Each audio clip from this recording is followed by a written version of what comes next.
I don't even want to admit this, but I think the world is flat. And I remember having a reluctance to talk to people about it because it was a paradigm that had to be broken, that I knew it was just going to be loaded up with ridicule. I knew it. And in fact... Who was the first person? Do you remember the first person you tested it on?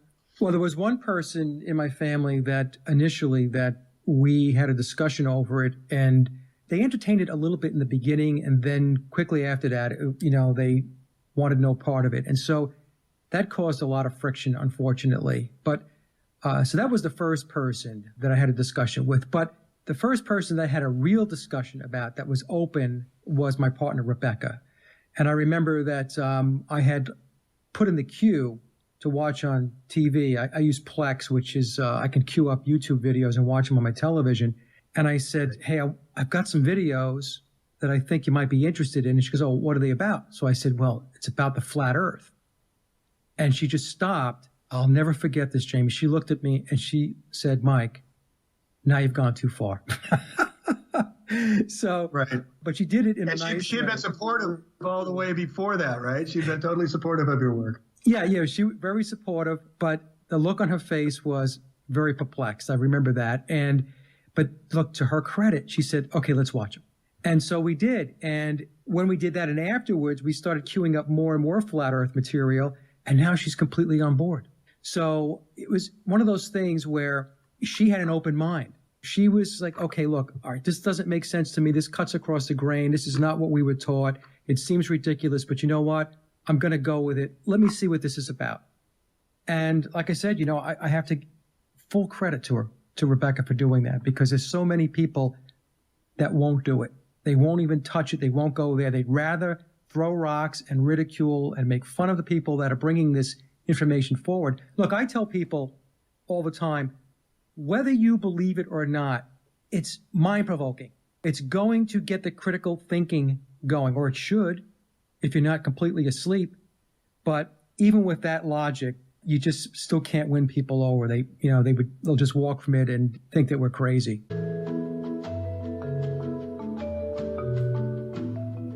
A group of scientists placed 5 monkeys in a cage and in the middle a ladder with bananas on top. Every time a monkey went up the ladder, the scientists soaked the rest of the monkeys with cold water. After a while, every time a monkey went up the ladder, the others beat up the one on the ladder. After some time, no monkey dared go up the ladder, regardless of the temptation. Scientists then decided to substitute one of the monkeys. The first thing this new monkey did was go up the ladder. Immediately, the other monkeys beat him up. After several beatings, the new member learned not to climb the ladder, even though he never knew why. A second monkey was substituted, and the same occurred. The first monkey participated on the beating for the second monkey. The replacements repeated until what was left was a group of 5 monkeys that, even though never received a cold shower, continued to beat up any monkey who attempted to climb the ladder. If you asked the new group of monkeys why the beatings took place, the answer would probably be, well, I don't know. That's just how things are done around here. The Sumerians, the Nordics, the Vikings, the Aztecs, the Cherokees, the Mayans, the Toltecs, they all had flat earth cosmology. And right. We're never taught one day of this in school. Nobody knows anything. Here, the Egyptian cosmology. The ancient Egyptians believed the ground was a more or less flat disk that floated upon none, the primordial ocean from which creation had begun in time immemorial, and out of which the Nile continued to flow. The sky was a solid, dome-shaped thing and was often said to be the belly of a goddess, typically Nut or Hathor, whose body arched over the earth with her feet on one horizon and her hands on the other. Her midsection was held aloft in the air by God's Shu. Sounds pretty cool, huh? Yeah, and you know something? This is ubiquitous, Jamie, across the ancient texts and ancient, going back to the ancients.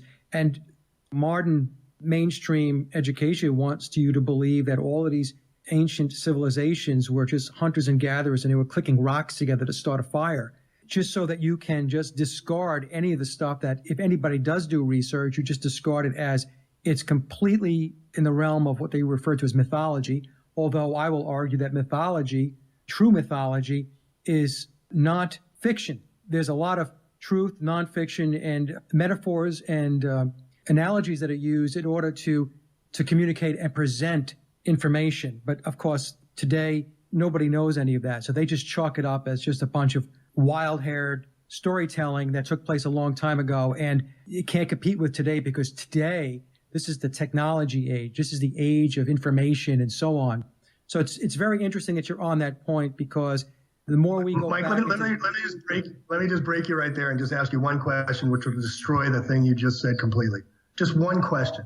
Yeah. How'd they build the pyramids? Oh, I know. That's it. So if you go into this mythology, didn't exist, didn't happen.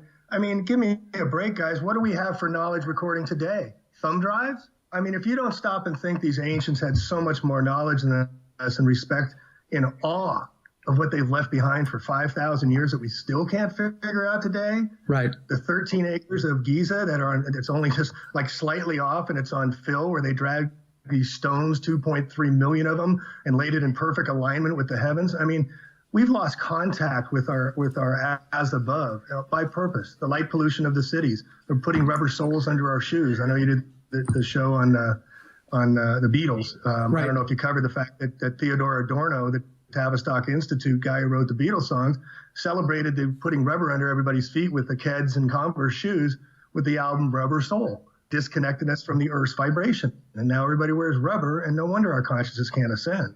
But the ancients knew, and they knew of here's ancient Vedics. I mean, the oldest language we have. Herto, son of Neph, born of an egg, descended upon in the highest heaven. He was a most gracious Lord, and in deference to smote against the rocks of heaven. So when the egg was broken, one half the shell ascended, the other half became the foundation of the world. I mean, it's in our cosmology. Here's Nordic. They're held in the branches and roots of the world tree. You get Darasil, which is the tree of knowledge and wisdom. They all had the central roots of the tree, and it went across the pond all the way to the Toltecs, the Tibetans. They believed in a geocentric cosmology, a mandala-like world system of concentric ocean and mountain ranges surrounded by an axis, Mount Meru. Mount Meru being the North Pole.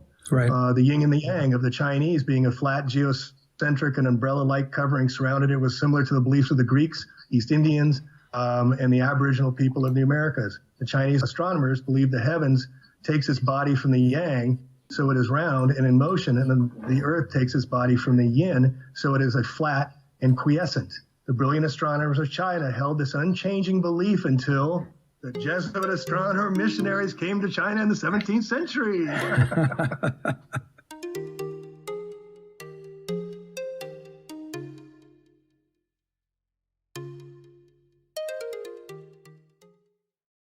So here we have a quick correction.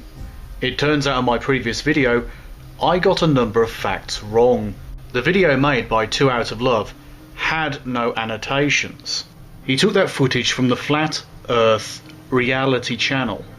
I thought I was dealing with a moron. And while looking into the fake moon photos circulating around, I saw that people were claiming that the images from Earth from space were fake as well. Pretty soon the flat Earth subject became viral online. And after looking at the Apollo missions one night and coming to the conclusion that they were nothing more than a huge con game.